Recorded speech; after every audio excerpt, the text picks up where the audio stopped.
Hello, and you are listening to Bill Murphy's Red Zone podcast. I interview leaders who inspire me in the areas of exponential technologies, business innovation, entrepreneurship, thought leadership, enterprise IT security, neuroscience, philosophy, personal development, and more. Welcome to the show.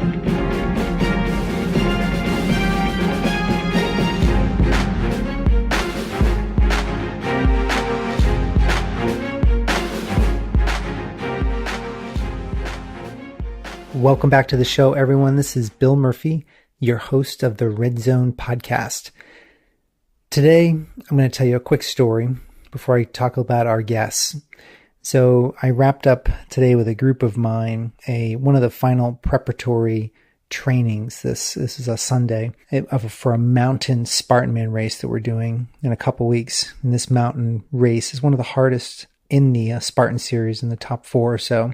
It's not long. It's about 9 miles or so, but it's just up and down ski slope mountain. And you got to carry heavy things and you think you could run, but you really can't run. You're really hiking and it's hot. And so we were training there today, and it really made me think today, why I'm doing this. And I truly believe that you have to be doing something that scares you every week, something that challenges you, something that pushes you. And certainly that comes in different areas, business, mental, emotional, spiritual, etc. But this is definitely an area that challenges me because I know I can run, but hiking and carrying heavy things, this is a challenge. And so when I was thinking about today's guest is Reggie Wilkerson. And he's the Director of Enterprise Data Management at State Department Federal Credit Union. So credit unions, when they're associated with, for example, like the State Department or Justice Department, et cetera, they're not federal entities. They're commercial entities.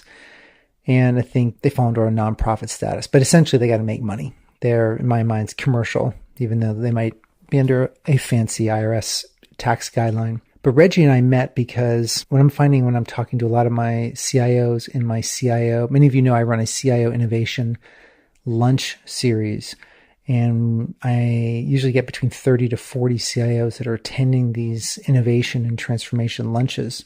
And I often call with my director, Rachel, and I will call and have pre-interviews before people come to find out what's on people's minds, what's on all of your mind before coming to these lunches. And I don't want to just show up and wonder what the roundtable conversation is going to be. And often these conversations recently, over the past 6 months, have been around data analytics, business intelligence, data warehousing, data visualization. And there's a desire for you to want to talk to peers about what you all are doing, so you can help guide and figure out how to transform data within your organizations. And there's very few of you that actually got this figured out right now. Very few, I'd say 20%.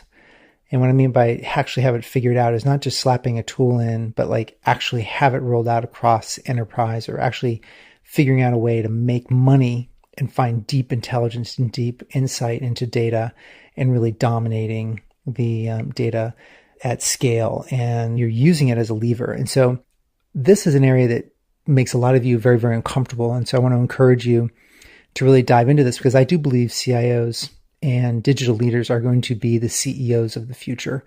And that's my vision for you. But, if your vision is just to be a CIO, that's great, or a director. But if your goal is to be a COO or to go another track, insight into data is massive. And with my conversation with Reggie's one of the few guys that I found that really is dominating data. His CIO made some really smart decisions hiring him.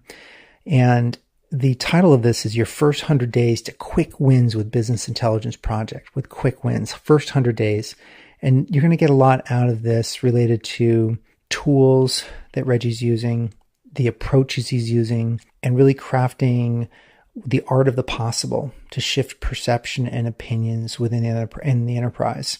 You're going to really look at how to reimagine information and Reggie's approach and how to do this, when to ask for forgiveness versus permission, how to know to move to the cloud versus staying on premise, and very important, how to create momentum and a snowball effect, and how important that is to not be soft in this process, but get into it and create momentum and build a snowball effect from the ground up. That's one of Reggie's unique messaging is with dealing with users, creating a bottom-up effect, and really also exploring what's the role of the end user, what's the role of a data architect, and how do you work with a CEO for impact, to build impact.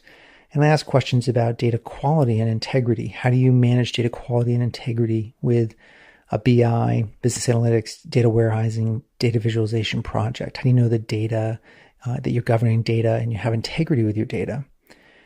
And then finally I asked him, how do you create the right SOW for your company's quick win, for your BI project, potentially leveraging consultants or leveraging your own teams or smart people you find in the marketplace? How do you craft the right SOW for your company's quick win? So, long introduction, but very, very important, I believe, skills within this domain to build them.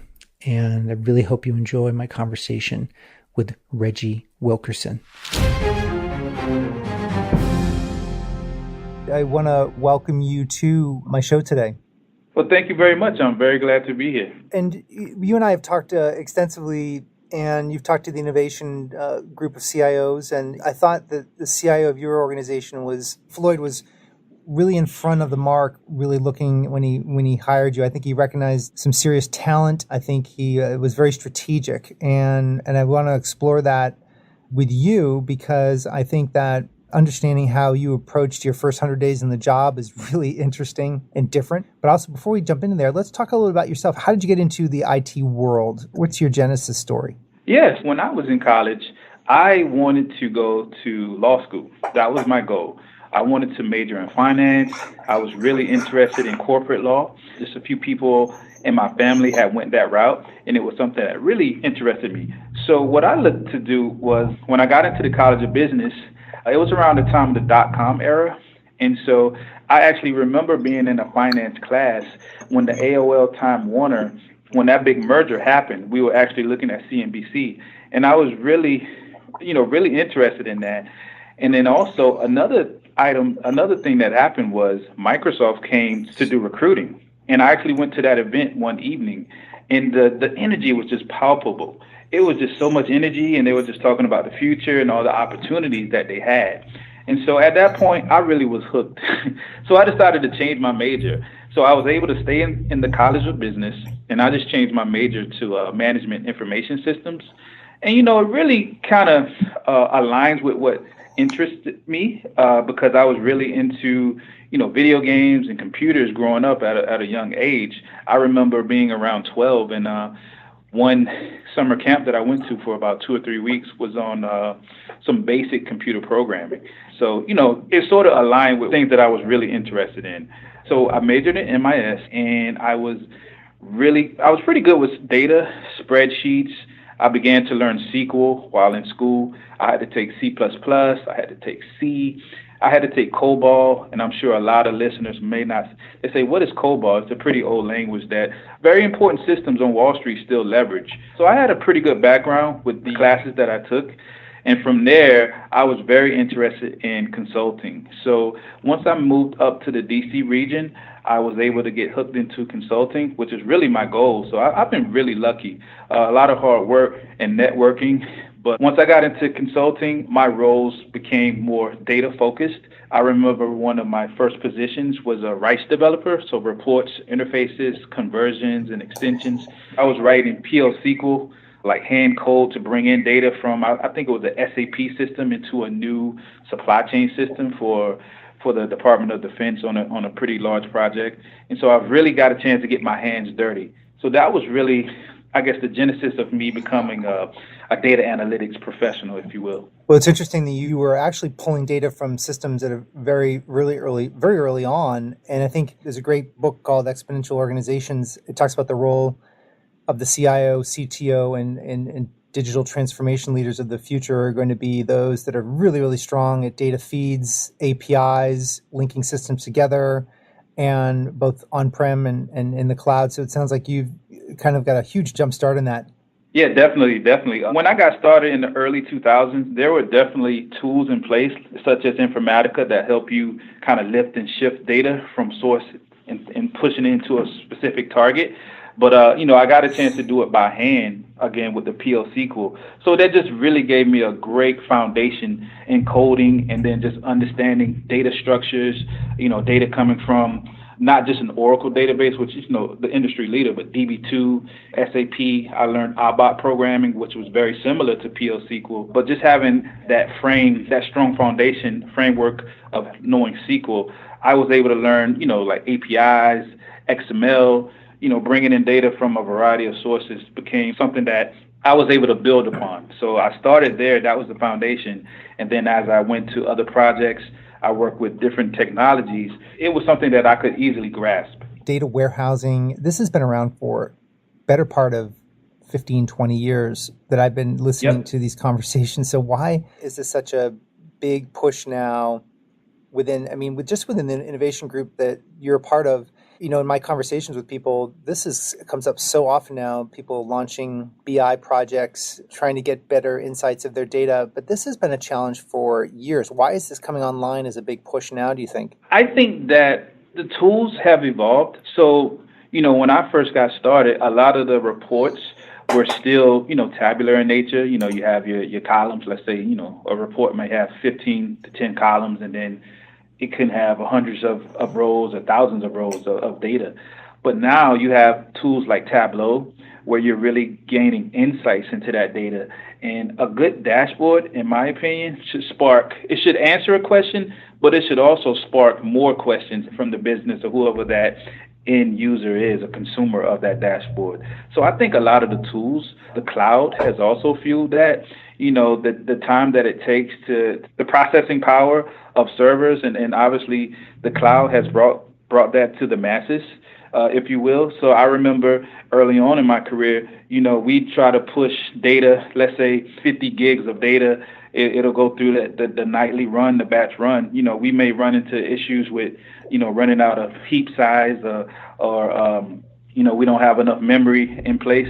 Those things aren't as big a impediments as they used to be. You would see a lot of the larger corporations that had that on-premise infrastructure that could handle those loads. They were really well ahead of the curve because of that. But now the cloud has enabled even the smallest organization can take, millions and millions and millions of rows and run it quite easily with a lot of the tools that are in place now. So a lot of the processing power, kind of the evolution of processing power, gave access to the masses versus just Wall Street or other resource companies that had the resources to toss money at it.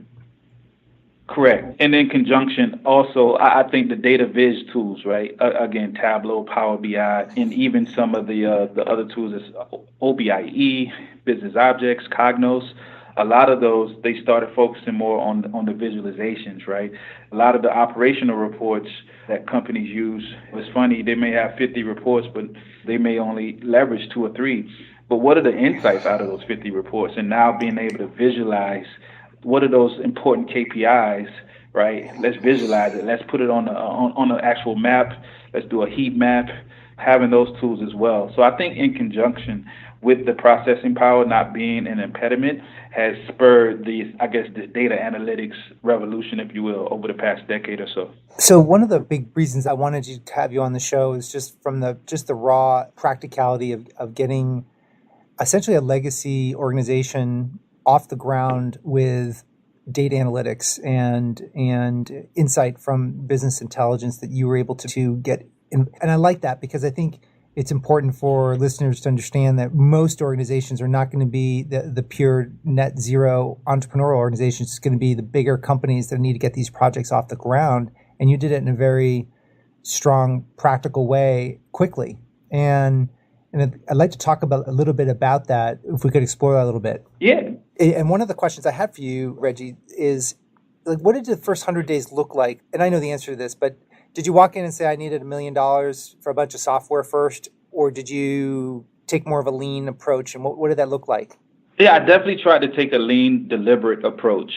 So I remember during the interview process, they stated that, hey, we currently have a data warehouse. We have a BI product right now, but we're not really leveraging it.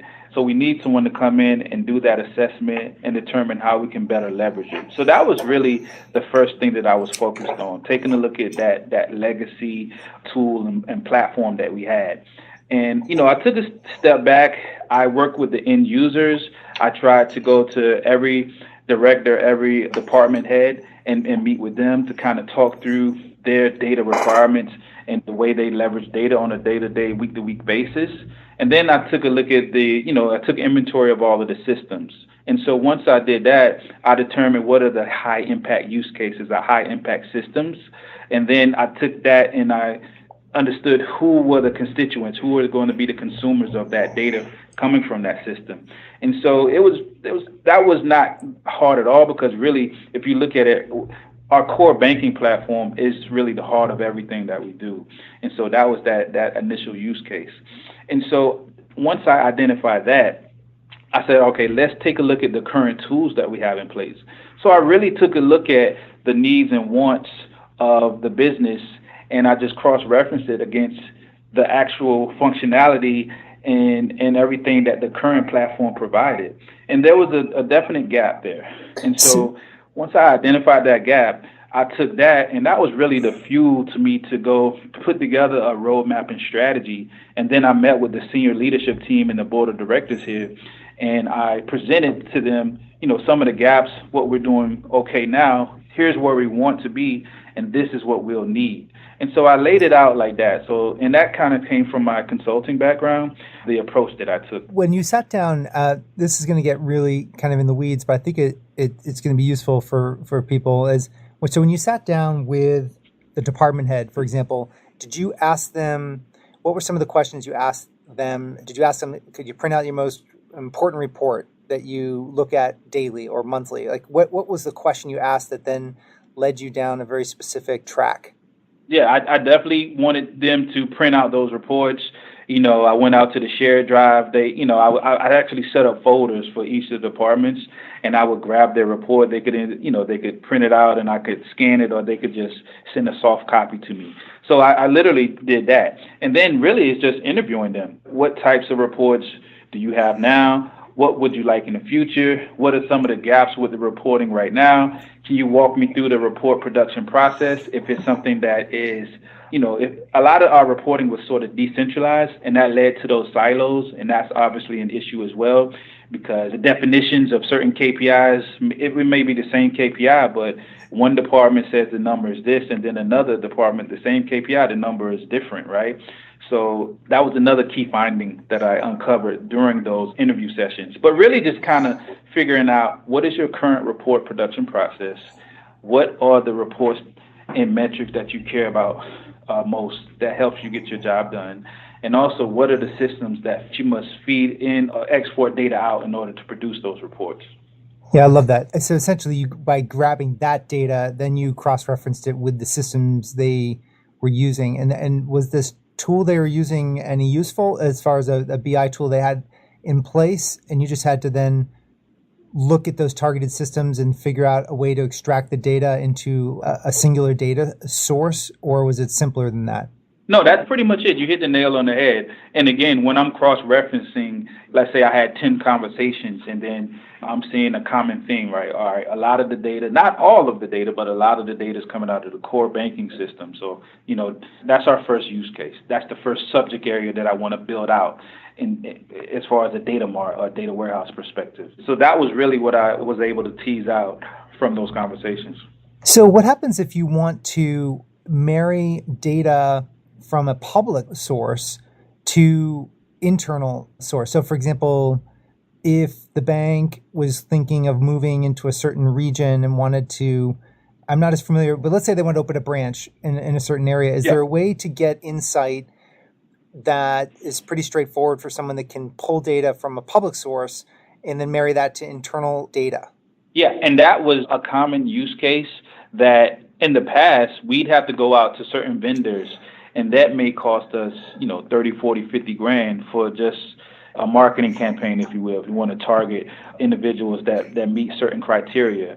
Or if we're looking to, again, this is something common that comes up, right, in financial services and the banking industry. Do we want to put a new ATM in a different location? Do we want to open up a new branch? So that's a great question. And that kind of also marries back to that discovery session that I did within those first 100 days. I wanted to make sure that we had an analytical engine or ETL tool or data integration tool that could feed that use case. Because really, once you're building out a platform around data analytics, you want to make sure that's going to feed multiple use cases, not just your operational reports, not just your dashboards and data vises, but also, if you're in a B2C business such as ourselves, is being able to do targeted marketing. I mean, I think that's a big thing right now. And it has been the last few years, and it definitely will be going forward. So for us, we leverage Alteryx. And so Alteryx, we chose it because it was pretty easy to use. We liked the graphical user interface. And also, it came with a data enrichment package. And so within that package, we got census data, we got TomTom data, so we got like the actual lats and longs, so we could, on the fly, we can determine driving distance. And of course, in the DC area, we know if something says it's 10 miles away, or maybe an hour away, depending on traffic. So that's given us a lot of great insight with that data. And also Experian. So we got tons and tons of data from Experian. And it's just been great for us. Our marketing department is always coming up with new ways that they want to slice and dice data and different segments of our current customers, or not even our current customers, but potential customers that we could market our products and services to. So I think that's a great point. So we didn't have the infrastructure or the tool set in place, but that was definitely on the list, and that was something that I was able to tease out of my earlier conversations during the sort of the discovery phase, if you will. The initial tool set you had was really kind of a bolt-on to your core banking system. And then like an Alteryx was pulled, you were able to pull data, I guess you're calling it data enrichment. So essentially Experian and TomTom and other third-party data sources, you could marry them back into this essentially middleware that you could then analyze the data against. Correct. That is correct. Yes. So it's funny because the first 100 days, I think, is really important. And obviously you had this kind of rich consulting background to fall back on. And then you were coming into a legacy organization, which by definition is not going to be probably moving at the pace of someone that's coming in from a big four consulting firm. So how did you navigate that so that you were able to show the wins fast? Is there a way that you ask for reports, or is it your gut instinct? How did you know where to look to get the biggest impact first? That's also a great question, Bill. And definitely I'm going to dive into it, but sort of all of the above. During those earlier conversations, I quickly found out that, our loan servicing department was one of the largest departments, if not the largest, here at the credit union. And also, with that being said, then they are also the biggest consumers of data and reports. And so really, I wanted them to be that first initial use case, grabbing data from our core banking system around our loans. So once I figured that out, I knew that, our leadership team, they really care about the health of the credit union as far as our risk profile when it comes to our loan portfolio.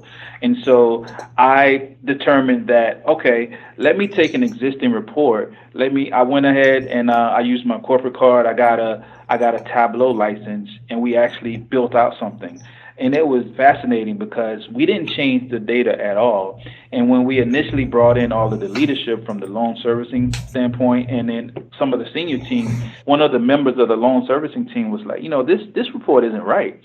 And I said, oh, okay, what's wrong with the report? And they tried to point something out. And I said, that's funny. I haven't changed anything at all. This is your existing report. We just reimagined it with Tableau, with a data viz. So that was a really funny conversation in front of the group. But it kind of got everybody excited, and it got them to thinking about the art of the possible, if you will, having this new platform in place. So really that's sort of the steps that we went through in order to determine what was going to be the biggest bang for our buck. And so once I did that, I also noticed that I was having a bit of performance issues with Tableau with the on-premise infrastructure. So again, that good old trusty corporate card. I literally went to AWS and I set up an account, got a S3 bucket, EC2. We placed it out there. And I went back to my boss, the CIO, and I showed him. I'm all about, showing and having tangible evidence, right? I said, hey, here's how it performs on-premise versus in the cloud. And it was really no contest. And from there, we built out a cloud, analytic platform. And it just made sense for us, right? A lot of our infrastructure is getting toward end of life. And as an organization, we're looking to move into the cloud anyway. With this new platform, it just made a lot of sense to go ahead and build out that infrastructure in the cloud. So once I was able to just get those quick wins, honestly, I was successful because the business was happy. They were going back to our CEO, to our CFO, to our COO, and saying, I'm meeting with Reggie, and I kept hearing that in meetings with the senior leadership team. They're saying, hey, you're working with X, Y, and Z around the organization. We keep hearing your name. You're doing great things. And so they're excited. And so the willingness to invest, seeing that tangible evidence, and I guess I got the capital to keep moving forward. Quite honestly, I was in the mindset that I would rather beg for forgiveness. So I wanted to keep moving forward and keep having those wins. But it just sort of was a snowball effect. I was able to get a team from Slalom Consulting. They've been an excellent partner that worked with us. The team that they brought over was just great. They were cloud aware. They had cloud skills in AWS. And I really liked that they both knew the data viz side and the database ETL or data analytic engine side, if you will. So, they could tackle a variety of things. They didn't have to go out and grab another 2 resources to work on something special, a special use case. They could tackle anything that came their way. So they've just been a really great partner for us. I'm going to come back to the team that would be required to get one of these off the ground, but just to confirm, so you move your systems into the cloud after your proof of concept, and essentially you have on Amazon Tableau, Alteryx, and Redshift. Yeah, Alteryx. Yes, correct. That is correct. And then your core banking stuff obviously is not there, but you can import it into those. I'm assuming you can import it into Tableau and massage it as needed. Yep, exactly. So we have daily extracts that are run each night. We grab that data, we place it up into S3 buckets up in AWS. From there, our jobs from Alteryx, they go in, they massage the data, they enrich the data, they cleanse the data, and from there it goes into Redshift, and then Tableau is sitting on top of Redshift. Now the Alteryx is basically those 3, that's what pulls in the Experian data, the TomTom and Dun & Bradstreet, and I'm guessing a variety of different third parties into that. Is that what the purpose of Alteryx is? Yes, that is correct. That's our engine, if you will. I'm calling it an engine, but it's really known in the industry as a ETL tool or data integration tool. Got it. Okay, ETL data. Okay, perfect. Now, one of the big things that's coming up in the group is the skill sets required to pull a project off like this. And clearly you were so you were one of those skills that was needed. And then you just mentioned slalom. Now, what's the strategy? Is the strategy you wanted to get it built fast, so you use some specialized help and labor? Are the long-term approaches that you want to build some talent internally, or you're just really going to make it the end? You're going to teach the end users how to run these reports. Like, where are you going to build internal teams versus rely on external? Yeah, so internally, we'd love to have within each of the departments have like a Tableau SME, and they may not need to understand everything that's happening in the analytical engine, that middleware, if you will, within the ETL tool, but they should be data aware. They should understand how to build out all of the dashboards and reports that are needed. They should understand that, I have data in this table, data in that table, and in another table, how to join those 3 tables together to produce a meaningful report for the business. So that's what we want to build internally, and we're definitely going down that path right now. As far as our specific decision, it was really looking at, it might have taken us a while to build out an internal team with all of the skills that were going to be needed for us going forward. So it just made a lot more sense to leverage the consultants from Slalom. the team from Slalom, because we were able to get so much done in the last year with their help. They've just been a great advisor and a partner to us. As far as going forward, once Slalom leaves, we want to have like data architect, right, that can understand how to build out a new subject area, bring in data from new systems, right? As we continue to evolve, we'll always have new transactional systems, different types of data. So we want to have a person that's sort of data aware, if you will, that data architect role. And then we want to have analysts that can do a variety of things, right? They can assist that data architect in profiling data in the source system, building out ETL jobs to bring in the data from its source through to the target, and building out the dashboards and reports. So we want to have a strong centralized team that is more technical, if you will, but throughout the organization, we'd love to have, ambassadors of Tableau and just this whole movement. Of all the tools that you're using, is there, you're kind of following Pareto's principle, like 20% of pretty much anything gets you 80% of the results? Is there 20% of the tools that you just have to dominate internally to be able to realize the vision, or at least get you 80% there? Yeah, I would say just having, and again, Alteryx is great. It's really fueled our use cases, but there are definitely other tools out there in the market that can do similar functions. So I would say making sure you have a data integration tool, right? And that doesn't matter if you're on-prem or in the cloud. You need to have a data integration tool that can fuel multiple use cases, that can bring in data from XML, database, obviously, APIs. Obviously, that's a big thing now and definitely going towards the future. So being able to ingest a variety of data sources with that data integration tool. From there's certainly tons of different data viz tools that are out there. We think that Tableau is a market leader, and it's been great for us. But certainly Power BI, it has a lot of great functionality as well. And there are others on the market as well, like Looker, Good Data, and a few others from a data viz standpoint. What would be some good data analytics tools? I know you mentioned the data viz. There's Power BI and Looker and Good Data. Is there any good ETL tools that you like other than the one you have? Yeah, sure. We looked at Talon. Talon is a great tool. I guess that was the runner-up during our tool selection process. It's from a data integration standpoint. Also, Informatica. Informatica has really been a market leader, I would say, for at least the last 15, 20-odd years. And also, Oracle Data Integrator is a great tool as well. And then if you're cloud aware, if you're in the cloud, and I can speak for AWS, not so much from a Google Cloud or Azure standpoint, but AWS Glue is a really lightweight application that you can leverage. And it's pretty cool because you don't have to pay for the server space. So you only pay for the orchestration. So if you're running a batch process at night, you only pay for those 3 or 4 hour window. You don't have to pay for an EC2 server instance that's running 24/7. So that's a lightweight tool that's gaining lots of functionality, and the price point makes it very competitive. I had the Google guys on the podcast a couple of months ago, and to explore their cloud architecture, because I think it's not quite as well understood. And they talked a lot about Glue and the orchestration products they have. So I thought that was very, very interesting. Definitely. And I think going forward, right, when more and more data is in the cloud, right, from a storage standpoint throughout the 3 main cloud vendors, I think, AWS is a little bit ahead of the curve right now as far as an ETL tool. I think that's going to be a big disruptor in the data integration market, because all your data is already in the cloud. So why not just leverage a cloud aware or cloud data orchestration or analytical engine while it's up there?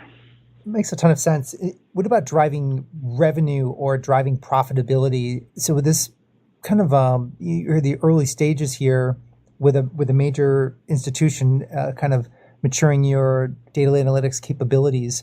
Are you focused on are the opportunities for revenue enhancement, profitability?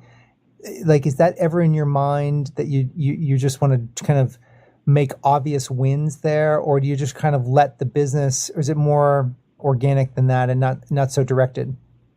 No, I want it to be organic. I want the business to understand the power of their data and also for them to kind of think of the art of the possible and different ways to slice and dice data, different business scenarios that we could run through in the analytical engine. But certainly that's something that I've spoken to our CEO quite a bit about. And we've had some great discussions where we've sort of whiteboarded and talked through a few use cases. And then I've kind of gone back and worked with that specific business unit in trying to get something built out where we can either analyze our current products and services or look at ways to grow our portfolio of loans, things like that. So this is something that's definitely top of mind. And long term, right, we want to be able to show that this has helped us from an efficiency standpoint as far as the report production process. We've taken a lot of the friction out of that process, but also this tool has helped us with growing the business from, again, that targeted marketing campaign or use case that we've leveraged our platform for. But also, this has also taken a look at our current portfolio and said, all right, these are some underperforming loans, and here's some of the characteristics of those members. Or here's some of the higher performing loans and accounts, and here's some of those characteristics. So definitely, this is something that is certainly top of mind for me and the senior team. Yeah, that's interesting because you'd almost make a portfolio of different projects where I could envision you having like your top 10 list, an estimated impact on the bottom line, and just driven by insight and driven by data, and kind of almost ripping the opinion away and just making data just be data, and then an opinion can get applied to the data, but not the reverse.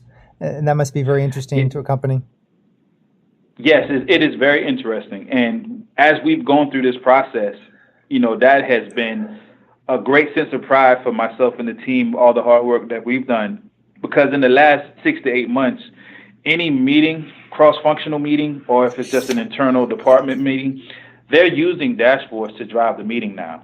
I know a few weeks ago, there was just a slight issue with one of the reports. It wasn't refreshing, and they were willing to just reschedule the meeting because they really wanted to look at the data and have the data drive the discussion. And so definitely I've seen a culture shift during the time that I've been here over the past year. Is there ever a concern that you have of data quality? Like, how do you govern the data quality piece so that I imagine these reports can be so powerful and the visual effect can be powerful? What if the data is wrong? Hey, that's a great question. So during our process, right, during that initial process, no matter which subject area we built out or what our source system has been, one of the first things we want to do is profile the data. And another real huge benefit of having an analytical engine or having something that has out-of-the-box functionality to help with that, such as Alteryx, we can go in and profile the data. And let's say we're just looking at a simple table, and this table has, let's say, 7 columns, and then we're going through the data. It will pinpoint anything that's out of the ordinary within the data, right? If it's everything looks like it's XYZ within a certain column, and then there are a few rows that have 4, 5, 6, 7, 8, that's an anomaly. So using those tools, you're able to pinpoint and highlight those issues with the data. And what's even more powerful is now you can go back to the business, you can go back to that system owner, you can reach out to the vendor and say, hey, we've noticed there's an issue, and here's the specific issue that we're seeing. Can you patch that hole?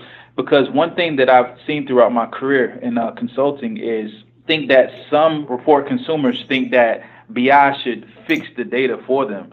Well, really, garbage in, garbage out, right? If the data is bad in the internal source system or that transactional system, it's going to be bad in the BI reports, no matter how powerful, how well you designed your star schema, if you will. So I think that's a huge part of the process, and we don't take that lightly at all. And again, we partner with the business. We can go in and have those with them. They can literally bring up the transactional system, and we can kind of walk through it. This is what we're seeing in the data. Can you show us on the front end? And, we're putting more controls in place. So some of the freeform text fields that we had in the past are now, hey, you can only put certain types of data, 3-digit characters within this field. Before it was just free form text, you could just put whatever in the field, and we don't want to leave it to chance. We're all human, right? You're going to make certain errors. You want to make sure that you've kind of gotten that locked down. So yeah, that's an important part of the process, and that's one that we've certainly not skipped over here. How do you govern someone making something private? Like well, I should ask the question first. Are you pushing the ability to generate reports down to the users at this point? At this point, yes, we do have a few sort of those Tableau ambassadors sprinkled throughout the organizations. And yes, they definitely have the ability to author and produce their own dashboards and reports. That's always a big discussion point, is right. You want to kind of take the governors off the system, right, and allow the business to have the full power. But you sort of have to do it in phases, and you also have to make sure that you have controls in place, right? Have a governance team set up where if reports are being produced and the numbers are off, like the member counts can be off, it's like, all right, where did you get that data from? You should have gotten the member count number from this table, this system, right? So just making sure everyone is on the same page. But we certainly don't want to stifle that innovation and that thirst for data, a thirst for answers, if you will, just by producing their own. Interesting challenge, the governance as you move it out to the end users. Obviously, the real power comes from enabling the users to get access to their information, but I see your point 100%. 100%. Yeah. If there's anything you could learn from all your experiences, like all the way back from even the SOW that you were crafted to help you build the system, is there any ways that you would craft your statement of work or craft the way you went about this project or any project really, because you've handled so many, that you could say, no, if you just do it this way, it would be much better on a rollout, much better for any angle? I'd say to either place it in your SOW or know beforehand, what is your infrastructure? How does that look like? Because again, I had to go out and kind of take it in my own hands. But, that was a risk, right? Not having the proper infrastructure in place. We had the team come on board from Slalom. I had procured certain tools, but we didn't have the infrastructure to support it. So I think really that environment, installation and configuration is very important, making sure that is a part of the SOW. If you don't have that taken care of already, right? You may already be in the cloud, or you may have an on-premise infrastructure that can support your needs. So just making sure that is a piece of it. And then just really ensuring that you give yourself proper time for that initial discovery phase. You don't want to shortchange that. I think that's very important, because you want to make sure that, let's say you already have some tools in place that you want to leverage, right? You don't want to go out and procure all new tools. You already have some stuff that can be salvaged or usable for your use case. So you want to make sure that, all right, we have this tool in place, and these are our sources initially. Can we connect to that source with that analytical tool that we have in place right now?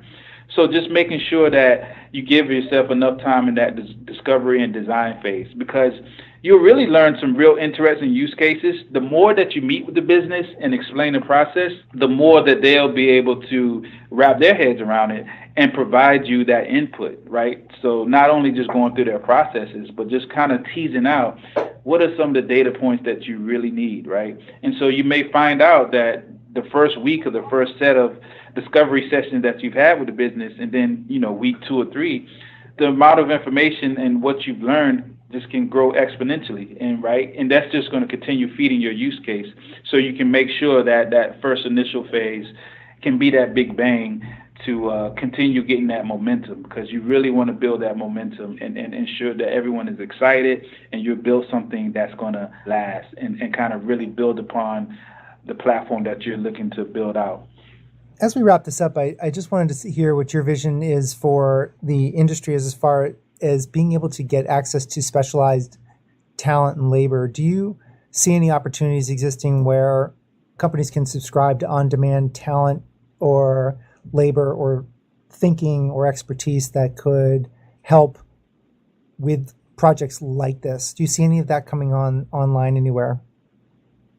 Yeah, I think that's a big barrier to entry, honestly, for a lot of organizations right now. It's just having access to talent, and the right talent, to be quite frank, right? So I could totally see that in the coming, months, really months and definitely years, where there's some sort of there's a company or a set of companies that have talent on demand, because definitely every use case, every company is totally different, right? So there might be a credit union that's maybe 10 miles away from us, but what we care about, our business questions, are going to be totally different from theirs. But having talent that understands data structures, understands how to source data, how to massage it, how to visualize that data, that kind of transcends really industries, right? Because I didn't have a background in credit unions at all. This is my first.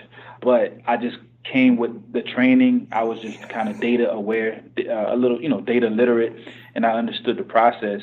And I could bring in the approaches that I learned and sort of massaged and enhanced through my years in consulting, and utilize it here, and it's still been successful. So it kind of transcends any industry, if you will. So I can definitely see that, if there's some sort of team set up where, they could come and be your on-demand skill set to get you through a few use cases, even if it's something where, they're only there for a month or a few weeks, or you've decided that you want to hire a team, and maybe they just come and they just sort of do a little bit of hand holding, get the infrastructure set up, just kind of test the connectivity, help you with that initial design. I think just getting the gears in motion and just having the right resources to help with that is definitely something that can be learned. And I think right now it's so hot in the industry. I think there's a growing appetite for folks that may not have this background, but they want to jump into it. So I think that would be great if organizations can begin doing that, because just passing that knowledge along, and then just having people just getting their hands dirty, right? It one thing for it to be theoretical, but it's another for you to really get your hands dirty and to really start leveraging the tools. And that's really how you learn.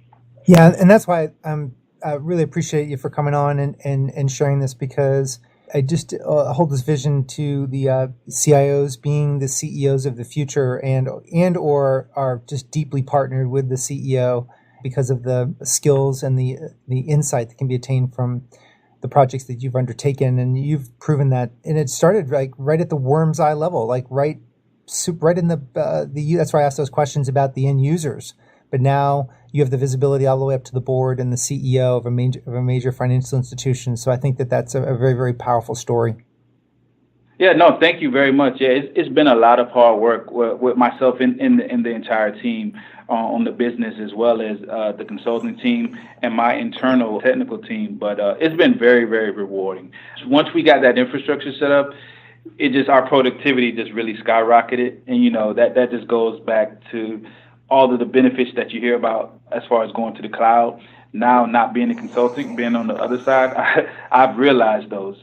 And then just really staying close to the business during the entire time. We're their partners, and we kind of want to walk lock in step with them to ensure that as we continue to iterate, we're building something that's both meaningful for them and that's going to provide insights to them to continue doing their jobs in a more productive and efficient way.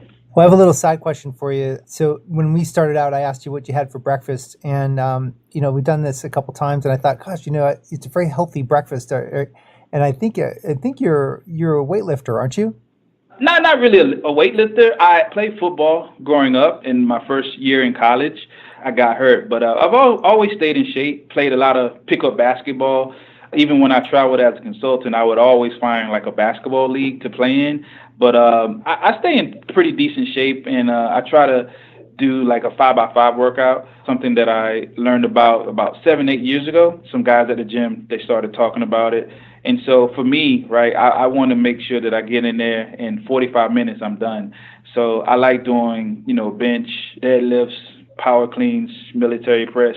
I only do about 7 or 8 exercises in a given week. So I just try to do the compound lifts. I wouldn't say I'm a weightlifter, but I try to stay in as decent shape as I can, and I try to eat as healthy as I can. Is that the 5x5? Is that 5 days a week by 5 compound lifts? Is that basically what it is? Yeah. And when you do it, you do 5 reps and 5 sets. So 5 sets and 5 reps each. So really trying to find a weight where you're really challenging yourself. You don't want to do something easy and like, oh, I'm done with my 25 reps. So it's really trying to find that sweet spot of where you're straining, you're really putting stress on yourself, but you get strong. You get strong really quick doing the 5x5. So it's really been beneficial for me. Yeah, that five is a number that I cycle down to.